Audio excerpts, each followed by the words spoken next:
ከእነዚህ 10 አይነት ሰዎች ጋር በፍጹም ትዳር እንዳትመሰርቱ።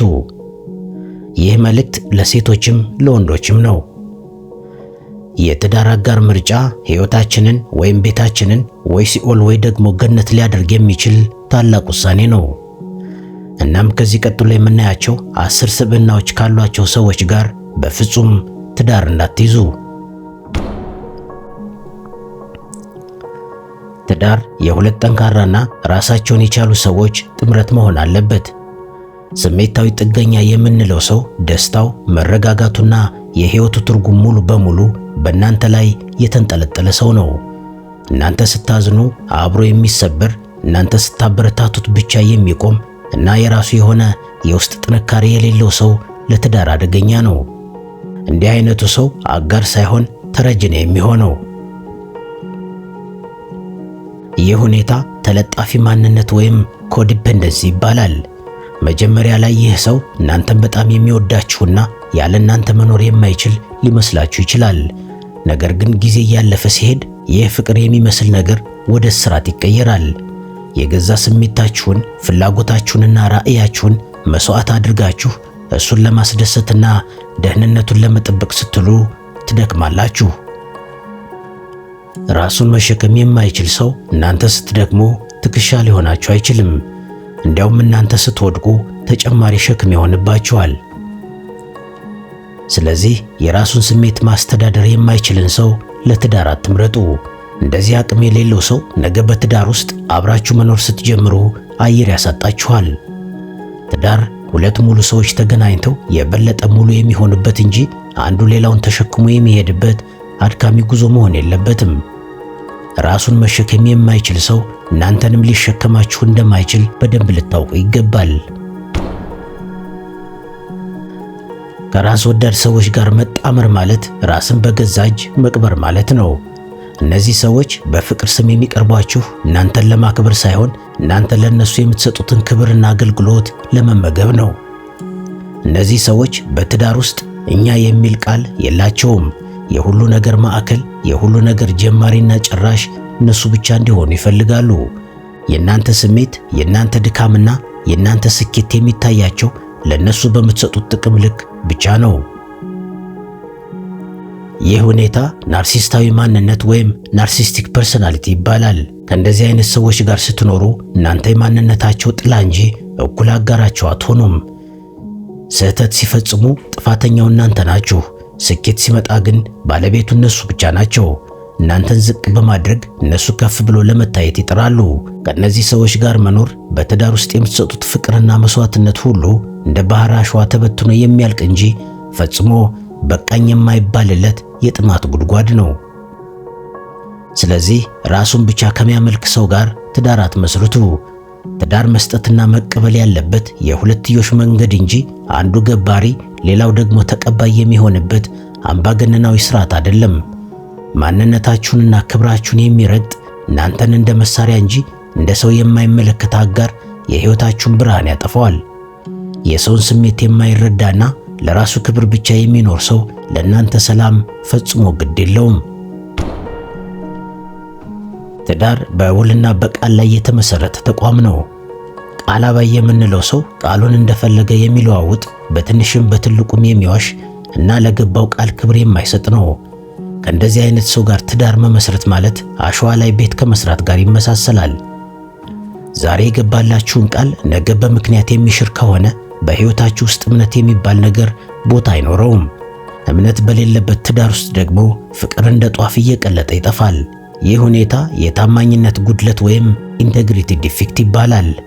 ታማኝነት ማለት ሰው በማያየው ቦታና ሁኔታ ውስጥ እንኳ ለቃልና ለሕግ መገዛት ማለት ነው። በትንሽ ነገር ላይ ታማኝ ያልሆነ ሰው በትልቁ የሕይወት ቃል ኪዳን ላይ ታማኝ ይሆናል ብሎ ማሰብ ሞኝነት ነው። ቃል አባይ ሰው ሁልጊዜም ራሱን የሚያጸድቅበት ምክንያት አለው። ክህደቱን በውሸት ውሸቱን ደግሞ በሌላ ውሸት ይሸፍነዋል። ከእንደዚህ አይነት ሰው ጋር ስትኖሩ ሁልጊዜም ጥርጣሬና ስጋት የልባችሁ ጓደኛ ይሆናሉ። ይህም ሰላማችሁን በእጅጉ ይነጥቀዋል። ስለዚህ ለቃሉ የማይታመን ሰውን ለትዳር አትምረጡ። የሰው ልጅ ክብር ያለው በቃሉ ውስጥ ነው። ቃሉን እንደ ሸቀጥ የሚለውጥ ሰው እናንተንም እንደ ሸቀጥ ሊለውጣችሁ ይችላል። በትዳር ውስጥ ትልቁ ሀብት መተማመን ነው። መተማመን ከሌለ ትዳር ወደ እስር ቤትነት ይቀየራል። የገዛ ቃሉን የማያከብር ሰው ለእናንተ ሕይወትና ክብርም ቦታ ሊኖረው አይችልም። ትዳር ኃላፊነትን የመጋራት ጥበብ ነው። ኃላፊነትን የሚሸሽ ሰው ዕድሜው ቢገፋም ማንነቱ ግን ገና ያልበሰለ ልጅ ነው። እንዲህ አይነት ሰዎች ለጥፋታቸው ሁልጊዜ ሌላን ሰው ይወቅሳሉ። በኢኮኖሚም ሆነ በስሜት ራሳቸውን መቻል አይፈልጉም። ከእንደዚህ አይነት ሰዎች ጋር ትዳር ስትመሰርቱ እናንተ የምትሆኑት አጋር ሳይሆን ሞግዚት ነው። ቤቱን የመምራት የልጆቹን ጉዳይ የመሸከምና ሁሉንም ችግር የመፍታት ሸክም በእናንተ ትከሻ ላይ ብቻ ይወድቃል። ይህ ሁኔታ ፒተር ፓን ሲንድረም ይባላል። እንዲህ አይነት ሰዎች በሥራ ቶሎ ይሰለቻሉ፣ ከባድ ውሳኔዎችን ለሌላ ሰው ይተዋሉ እና ሁልጊዜም ሰው ይርዳኝ ባይ ናቸው።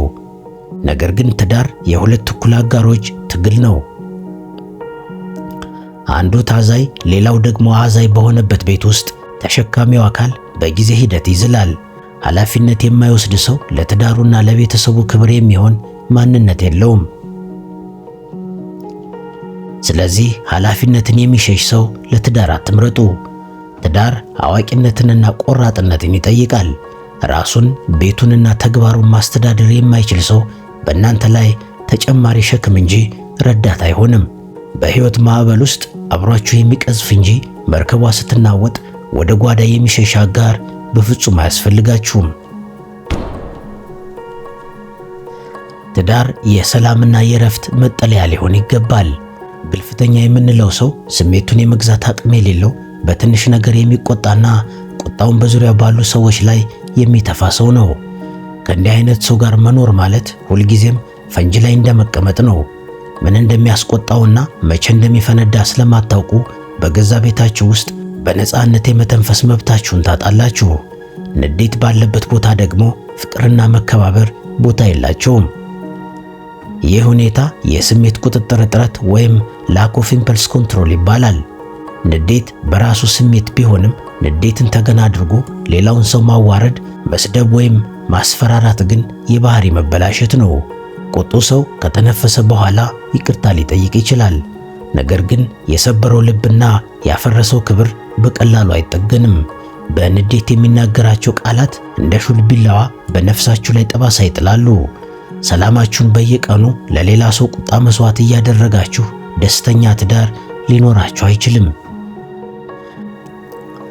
ስለዚህ ስሜቱን መግራት የማይችልን ሰው ለትዳር አትምረጡ። ራሱን የማይገዛ ሰው እናንተንም ሊያከብራችሁ አይችልም። እውነተኛ ጥንካሬ በጩኸትና በዛቻ ሳይሆን በረጋ መንፈስ ችግሮችን መፍታት መቻል ነው። ከቁጡ ሰው ጋር ስትኖሩ የእናንተም ስነ ልቦና ቀስ በቀስ እየፈረሰ ይሄዳል። ቤታችሁ የጦር ሜዳ ሳይሆን የፍቅር ማረፊያ እንዲሆን ከፈለጋችሁ ከረጋና ራሱን ከሚገዛ ሰው ጋር ተጣመሩ። እምነት ለትዳር እንደ ኦክሲጅን ነው። ተጠራጣሪ የምንለው ደግሞ ይህንን ኦክሲጅን የሚነጥቅ ሰው ነው። እንዲህ አይነት ሰዎች በራሳቸው የማይተማመኑ በመሆናቸው እናንተም በጥርጣሬ ሰንሰለት ሊያስሯችሁ ይሞክራሉ። የምትሄዱበትን የምታወሩትንና የምታስቡትን ሁሉ ለመቆጣጠር ይፈልጋሉ። ጥርጣሬ ባለበት ቤት ውስጥ ነፃነት የለም። ነፃነት በሌለበት ደግሞ እድገትና ደስታ ሊኖር አይችልም። ይህ ሁኔታ በሽታዊ ቅናት ወይም ሞርቢድ ጀለሲ ይባላል። መጀመሪያ ላይ ይህ ጥርጣሬ የፍቅር ስሜት ሊመስላችሁ ይችላል። ነገር ግን የት ነበርሽ፣ የት ነበርክ፣ ማን ጋር አወራህ፣ ማን ጋር አወራሽ የሚሉ የማያቋርጡ ጥያቄዎች ማንነታችሁን ማሰቃየት ይጀምራሉ። ተጠራጣሪን ሰው በምንም አይነት ማስረጃ ማሳመን አይቻልም። ምክንያቱም ችግሩ እናንተ ጋር ሳይሆን የሱ የውስጥ አመለካከት ላይ ነው። ከእንዲህ አይነት ሰው ጋር መኖር ማለት በየቀኑ ፍርድ ቤት እንደመቆም ይቆጠራል። ስለዚህ ልቡ በጥርጣሬ የታወረን ሰው ለትዳር አትምረጡ። ትዳር መተማመንንና መከባበርን ይፈልጋል። እናንተን የማይተማመን ሰው ለእናንተ ክብር የለውም ማለት ነው። እምነት የሌለበት ትዳር ፍቅርን አፍኖ ይገድላል። ሰላማችሁና ክብራችሁ ተጠብቆ በነፃነት የምትኖሩበት ትዳር ከፈለጋችሁ ለራሱና ለእውነት ታማኝ ከሆነ ሰው ጋር ብቻ ተጣመሩ። ትዳር ሙሉ ትኩረትን፣ ጊዜንና ስሜትን የሚጠይቅ ጥምረት ነው። ሱሰኛ የምንለው ሰው ግን ልቡና አእምሮ ለሌላ ጌታ የተገዛ ነው። ሱስ ሲባል መጠጥ ወይም እጽ ብቻ ሳይሆን ቁማርን፣ ከልክ ያለፈ የዲጂታል ዓለም ታሳሪነትንና ማንኛውንም በሰውየው ላይ የበላይነትን የያዘ ልማድ ያካትታል። ከሱሰኛ ሰው ጋር ትዳር መመስረት ማለት ሁልጊዜም ሁለተኛ ሆኖ ለመኖር መፈረም ማለት ነው። ለሱስ ቅድሚያ የሚሰጥ ሰው ለእናንተና ለልጆቻችሁ የሚሆን ትርፍ ፍቅርም ሆነ ኃላፊነት የለውም። ይህ ሁኔታ የቅድሚያ ወይም የተዋረድ መዛባት ወይም ዲስራፕሽን ኦፍ ፕራዮሪቲስ ይባላል። ሱሰኛ ሰው ሱሱን ለማርካት ሲል ቃሉን ይበላል፣ ንብረቱን ያባክናል፣ እንዲሁም የእናንተን ስሜት ይገብራል። ሱስ የሰውን ልጅ የማሰብና የመወሰን ነፃነት ይቀማል። አቆማለሁ የሚሉ ተደጋጋሚ ተስፋዎችና ልምምዶች የእናንተን ሕይወት በከንቱ ተስፋና በጭንቀት ይሞሉታል። በትዳር ውስጥ የምትገነቡት ሀብትና ሰላም በሱሱ ምክንያት እንደ በረዶ ሲቀልጥ ማየት ደግሞ ትልቁ ሲቃይ ነው። ስለዚህ ለሱስ የተገዛንና ራሱን የመቆጣጠር አቅምን ያጣን ሰው ለትዳር አትምረጡ። ሱስ ያለበት ሰው መጀመሪያ ራሱን ማዳን እንጂ ትዳር መመስረት የለበትም። እናንተ እቀይረዋለሁ ወይም በፍቅር እፈውሰዋለሁ ብላችሁ የምታስቡ ከሆነ የራሳችሁን ሕይወት ለከባድ አደጋ እያጋለጣችሁ ነው። ትዳር የጋራ ስኬት የሚታለምበት እንጂ አንዱ ሌላውን ከጥልቁ ጉድጓድ ለማውጣት የሚታገልበት የሲቃይ ሜዳ መሆን የለበትም። ትዳር ወደፊት የሚደረግ የጋራ ጉዞ ነው። ሰነፍ የምንለው ሰው ደግሞ የቆመ ውሃ ነው። ራዕይ የሌለው፣ ለመስራት የማይተጋ፣ ሁልጊዜም በሰው ትከሻ ላይ ለመኖር የሚፈልግና ነገን የማያልም ሰው ለትዳር እጅግ አደገኛ ነው።